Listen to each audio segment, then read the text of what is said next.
to talk to you today about legislative assemblies. A legislative assembly in the United States is typically, with respect to political discussions, going to be one of three things. It's going to be a city council, it's going to be a state legislature, or it's going to be Congress. Those are the three main legislative assemblies in the United States. There's no way on earth that city councilmen, state senators,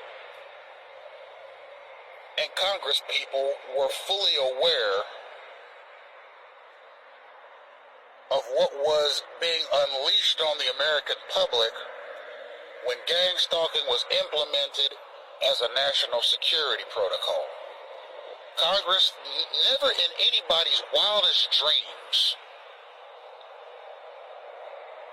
would they have ascertained that those national security measures would manifest as gang stalking.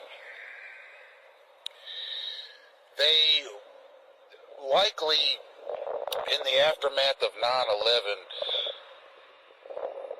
got some 10,000-page national security bills passed across their desk, and to simply move things along, they said, we'll go ahead and just sign the whole thing. We're not going to vet it. We're not going to comb through it with a fine comb to make sure that there are no deleterious stipulations in there. We're just going to take this 10,000, 15,000 page bill, which could have really anything in it. You don't know what's in there. It could be anything in that bill. Anything. They could be literally legalizing anything in that bill, and no one reads it before ratifying it. And neither does the president. So these are not so much complaints as they are observations. I knew these things about Congress, state legislatures, and city councilmen for 15 years now. But I was never of the mindset that they had no idea the types of stuff they were passing. Now, I can understand national security. I've said it in previous videos. This country would be a lot safer if there were camera towers on every street corner. I've said that. And the United States can afford it, too. And that would eliminate the need for something like gang stalking, which is obviously an auxiliary to the Department of Justice, which, again, does a phenomenal job keeping this country safe. They just let something fall through the cracks into the American public, and some of the stuff is harmful. Now, it's all about checks and balances, okay? The executive, judicial, and legislative branches of government in this country all check and balance each other. Neither is more powerful than the other in the grand scheme of things, and they share power. And there's reciprocity with respect to which one has authoritative dominion over the other. So who's here to check the gang stalking mechanism? It's unchecked. There ain't no rules to it. There's no rhyme, there's no reason. It is chaos. Wow. It is the West. But I mean, it's obviously disruptible. It's disruptible. I mean, it's disruptible, and I've laid the blueprint on how to disrupt it. Okay? You look at me on Facebook, you will see a definitive guide to gang stalking. Okay? You read my Facebook page, you got the Bible of gang stalking right there. And it's all there for you in 30 different languages for international audiences. More on gang stalking to come.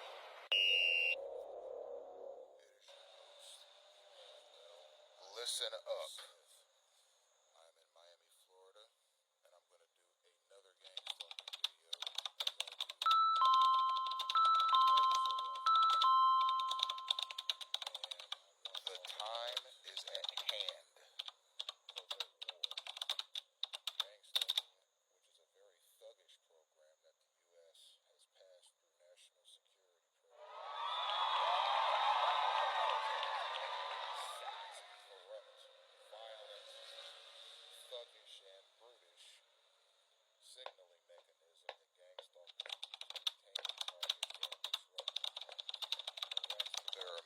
clandestine ways of becoming a targeted individual. It goes by many names: gangstalking, hate stalking, cause stalking, community harassment, and covert war.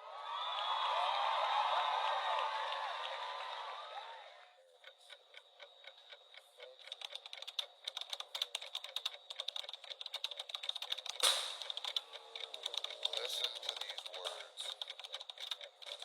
They are the truth about this thuggery.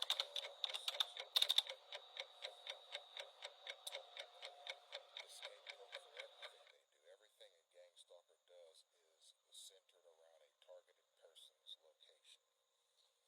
And a targeted person is marked in some way 24 hours a day. When I say marked, it means that at some point, at least once an hour every day, sometimes more than once an hour, use some sort of a signal to let other stalkers know who the mark is, basically the target, who the target is, and where they are exactly. This is done through noise. This is done through physical gestures. 10, 9, 8, 7, 6, 5, 4, 3, 2, 1. Politically minded one to put together a program like Gangstalking. Now, these signaling mechanisms are learned. Haven't experienced it. It appears learned. It appears that these stalkers teach each other how to do this stuff simply through example. Like, I'm not sure there's a class.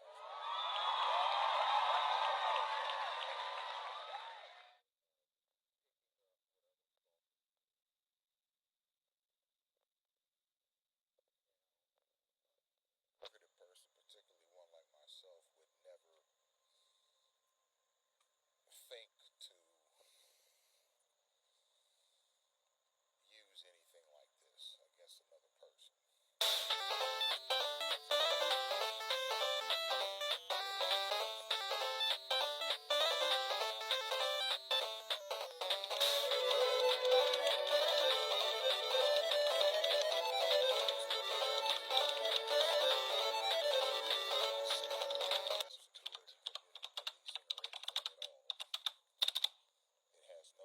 In human civilization, period.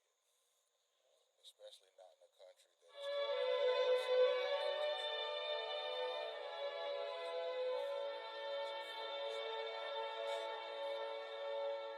stalkers a person encounters on a daily basis are surly and hostile.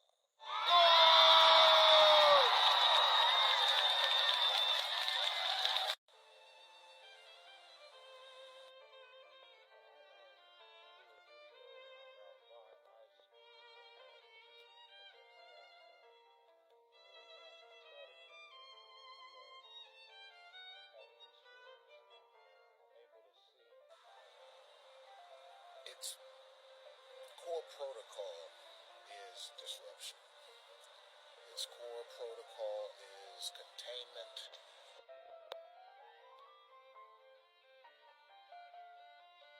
If no one was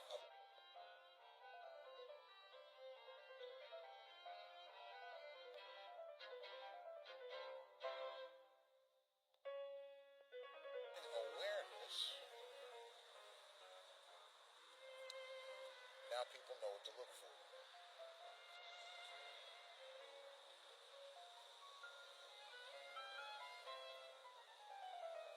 For me personally, making the appropriate parties aware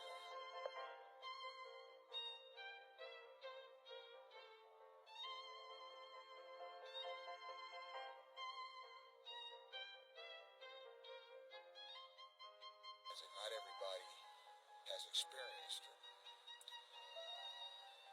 And from that perspective, not a lot of people can identify with what's being said to targeted persons. If you understand a targeted person's perspective, then you're going to be able to understand the program in more depth. Mentally legalized gangstalking. accidentally implemented it as a part of a national security package. Well, now that we know of gangstalking's existence, now we know to examine national security packages. We examine these bills more closely, then accidents like gangstalking will never happen.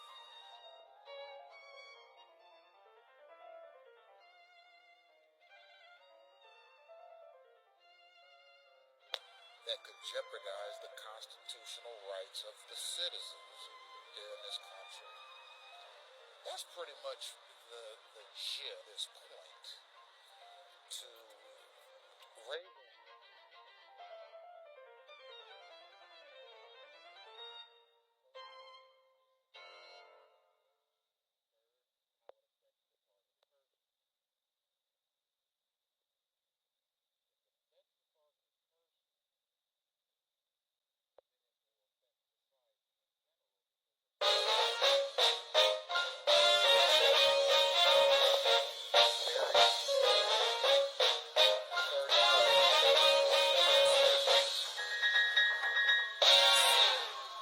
types of mistakes can and will be made at the congressional level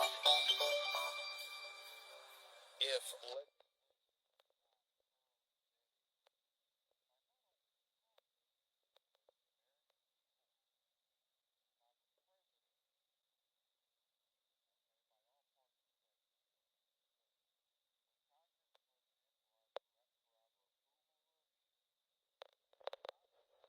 bill it doesn't understand and votes yes on it, and it goes to the president, he likely doesn't understand it either, because a lot of his political knowledge is derived from congressional records. So if none of the congressmen or president understand the bill, then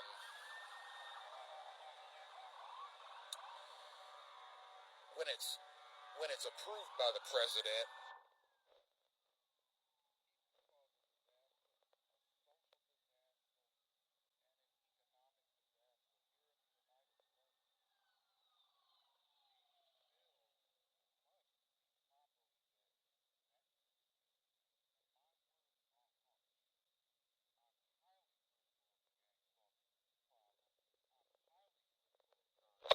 I'm highly critical of the people that participate in gang stalking,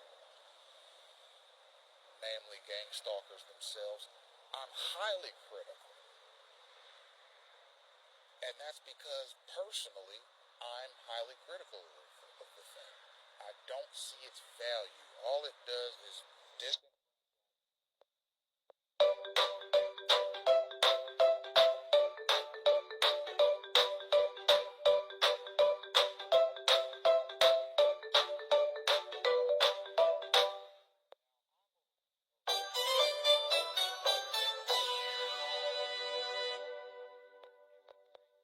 happening around me, and communicators understand. Others who may not be able to understand what's happening to the degree that I have, and men, women, and children are targeted persons in this country. I'm for I'm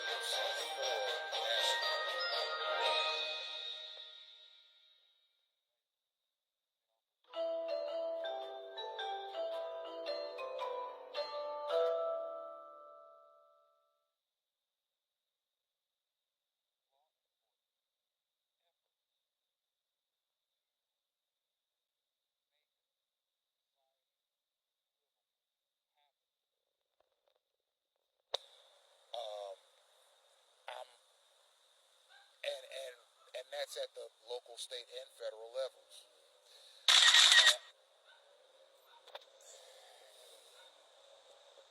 It's a situation where all we can do is hope, because a program like this could take decades to fully investigate. It could take decades to fully investigate gang stalking, what's been implemented. It could take 50 years. Then all the targeted persons will be either too old to understand the changes or deceased. it could take a long time to investigate this and fully repeal its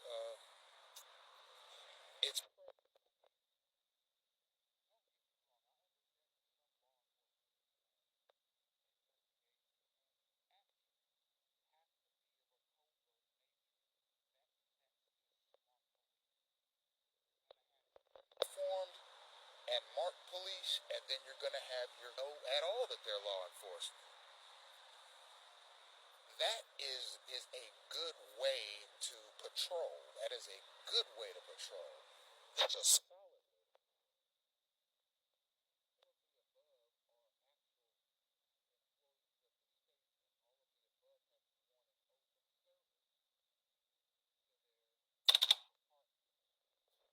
to state. So they're obligated to a standard of professionalism. Now, if everyday Joe Schmo type of everyday citizens are participating in a semi-policing mechanism that is unmarked, they are not wards of the state. They are not sworn law enforcers. They're simply people taking signals and acting on cues and commands. You know, a person is fairly unpredictable. And yes, of course we need stable community relations and so forth, but centralization is going to continue to be highly critical in this program until it is finally done away with.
It is your host, Emmanuel Isaiah Smith, about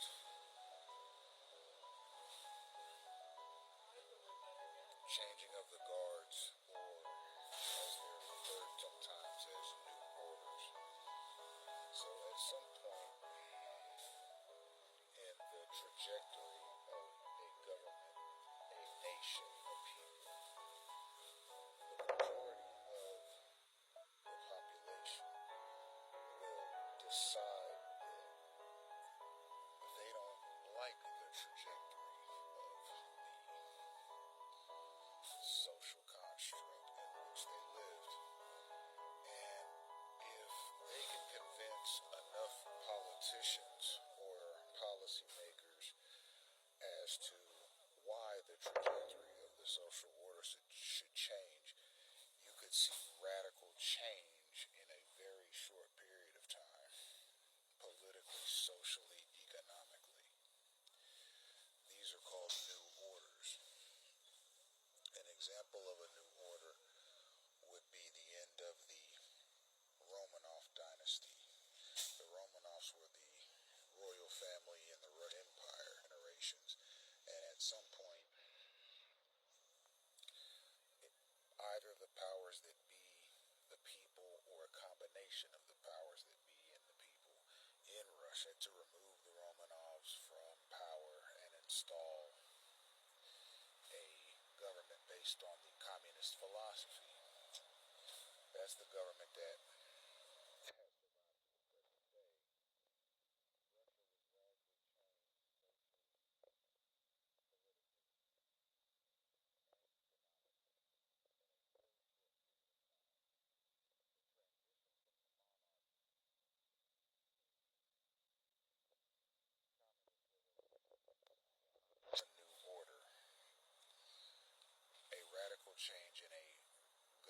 society over a short period of time. These new orders are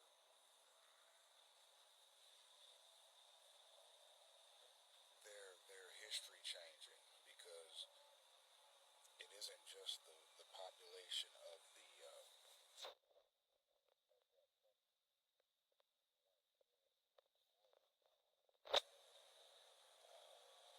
that feels the effect of it. It's every country that has any relationship with that country, period. Be it culturally, be it socially, be it economically, be it politically. It changes not only that country, but the countries around it. Now, in the United States, the new order is gangstalking. This system of signals, cues, verbal commands, vehicular maneuvers, all of these things point to a radical change in a short period of time of the behavior of the citizens in this country. And some people are plugged into the mechanism and some people are not plugged into the mechanism. The entry of a person's vital statistics into any sort of government database or other digital mechanism designating them as a threat to society without any type of habeas corpus or evidentiary process is a part of how targeted persons are selected. It is an unfortunate program. It is a degenerate program. It is one that threatens to undermine the Constitution if it hasn't already. It also threatens to undermine the Bill of Rights and any other statute, law, or precept that guarantees civil liberties, civil rights, and inalienable rights to every citizen.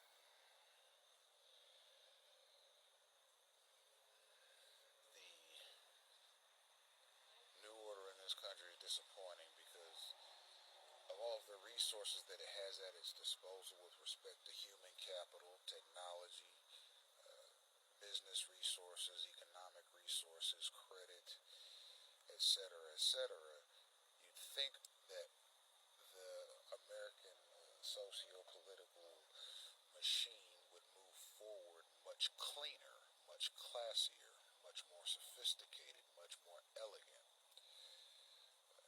much more cognizant of constitutional rights and liberties and what that represents.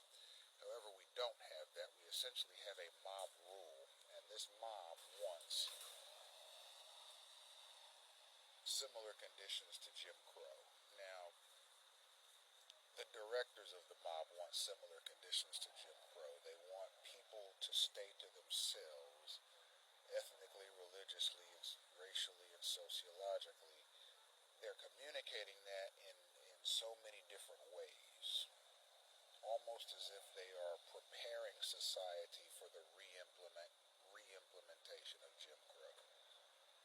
And they're re-implementing it in an impersonal way. There are no signs up that says no people of this particular socioeconomic demographic can come into this store, this restaurant. But if a person that goes into that store or restaurant does not fit the socioeconomic or demographic mold of the type of customer that they want in that store, that person might experience gangstalking or community harassment or some other mechanism that's tied to these programs and protocols and so forth that I've been talking about for been about 8 years now.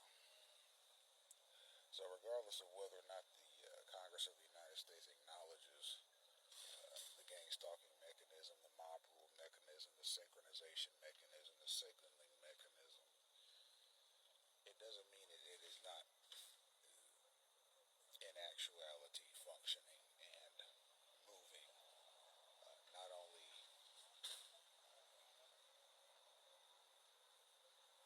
against targeted persons, but against other stalkers. I mean, it's something that people ought to be briefed on. It's something.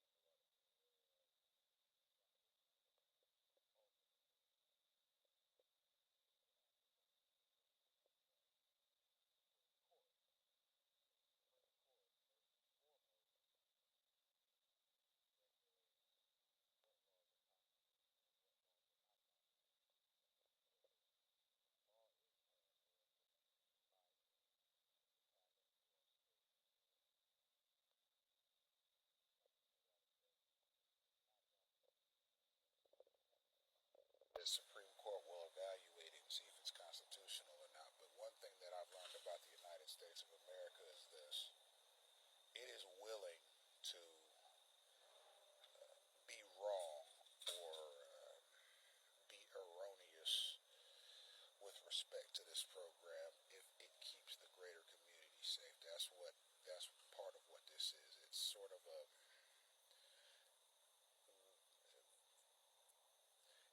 conundrum of priorities.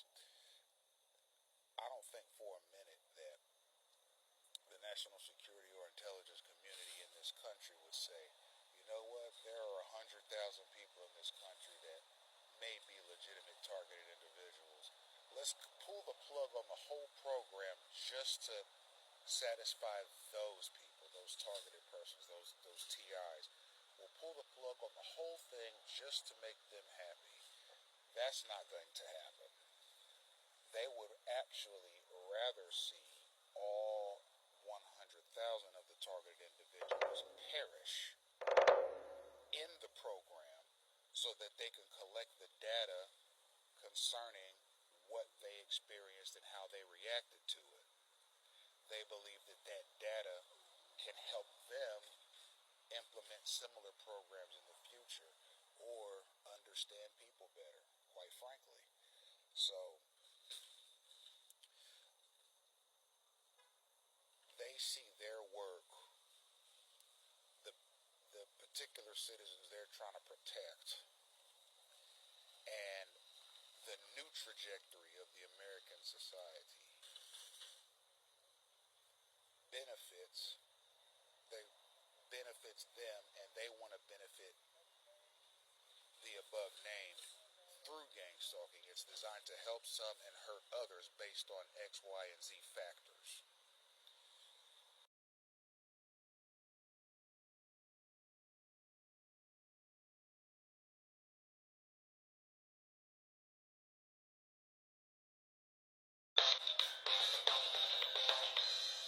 Host E.I. Smith, and I want to say a word tonight about intentional disease spreading, which is an actual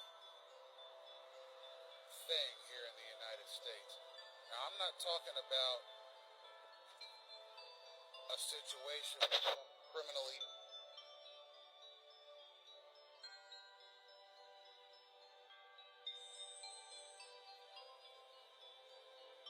I'm not talking about some homicidal nutcase going around intentionally infecting somebody as a part of a vigilante mission. I'm talking about orchestrated, staged, federally derived instances of a diseased person being signaled to a person's location with the intent of infecting that person. Now, I'm getting ready to move to a new location because a stalker just walked up as I was talking, obviously on some signal, and sat down trying to listen to what I'm talking about so he can go tell his henchmen later what I'm saying, be it on a phone or in a video. They don't know what I'm doing. They just hear me talking. So you could take a psychopathic, degenerate nutcase who wants to go around and inflict diseases on as many people as he possibly can before he's caught and dealt with.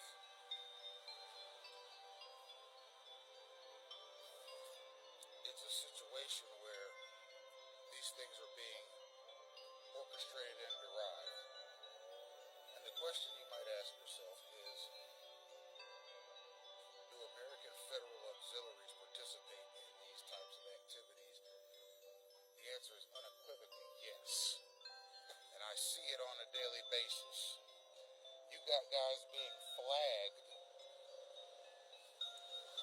using a system of signals, and then a number of human wastebaskets, accept missions to find whoever the target is, even though this diseased U.S. citizen doesn't know that person, and walk up to that person and using any number of bodily functions, including sneezes, coughs, yawns,